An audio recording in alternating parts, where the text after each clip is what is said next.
Like the video, subscribe to the channel and press the bell icon for latest video updates.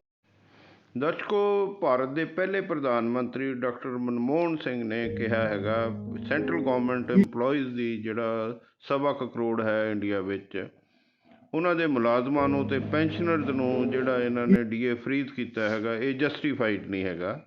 ਇਹ news ਹੈਗੀ amid Covid spreads Modi government hurts 1.1 crore central government EMPLOYEES instead of providing relief. ਉਹਨਾਂ ਨੇ ਕਿਹਾ ਹੈਗਾ withdrawing DA instead of cutting wasteful expenditure like central vista project is insensitive and inhuman. ਇਹਦੇ ਵਿੱਚ ਸ਼ਾਮਲ ਹੋਏ ਸੀ doctor Manmohan Singh, senior leader Congress ਦੇ ਰਾਹੁਲ ਗਾਂਧੀ ਤੇ ਹੋਰ ਹੋਏ ਹੈਗੇ ਆ। ਆਓ ਦੇਖਦੇ ਹਾਂ।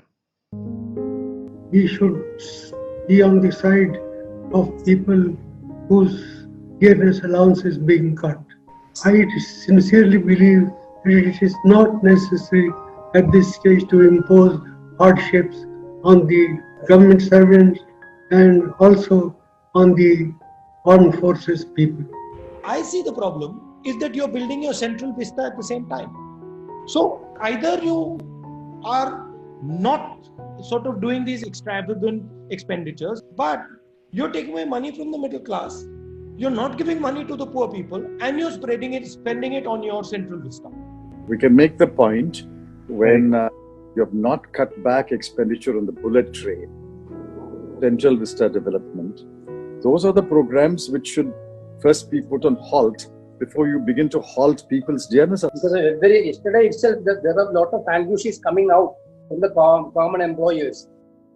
Because of cutting the DA will harm them very much. If this money was being transferred to migrant laborers, no problem. But you are continuing with a new parliament house, new building for ministers, new house for PM project. You are continuing with zero cut on expenditure of the government, which could save you close to 2.5 lakh crore rupees. But you are denying relief to your armed personnel, to your pensioners, to government servants. But the first thing that the government should have done before it went around cutting everybody's allowances and salaries, etc., is actually set up an expenditure rationalization commission. So I think if we raise this issue, we must raise it in alignment with the vanity project like Central Vista, where the government is going ahead despite concerns, despite objections.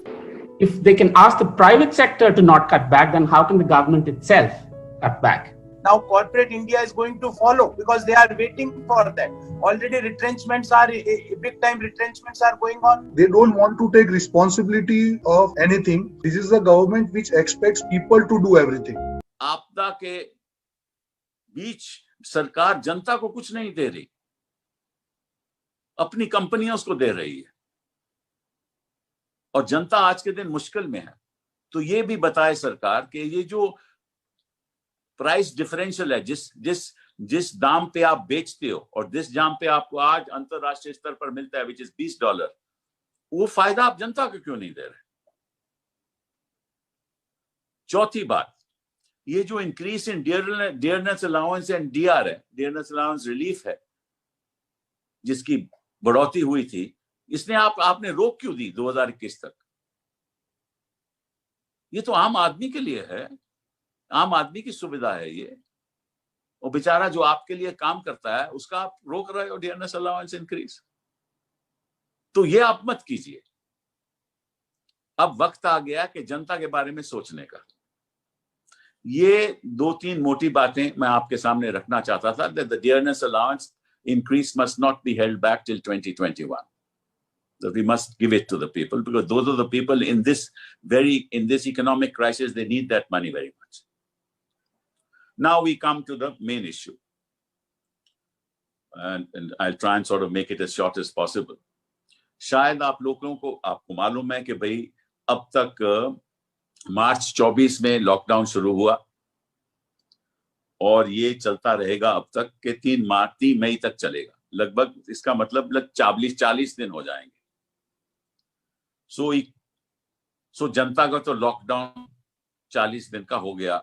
इसके आगे बढ़ेगा या नहीं ये मैं नहीं जानता, ये तो प्रधानमंत्री जी और सरकार तय करेंगे। लेकिन इस बीच में इकोनॉमी का लॉकआउट हो गया। जनता का लॉकडाउन और इकोनॉमी का लॉकआउट। मैं समझता हूं कि यह नहीं होना चाहिए था।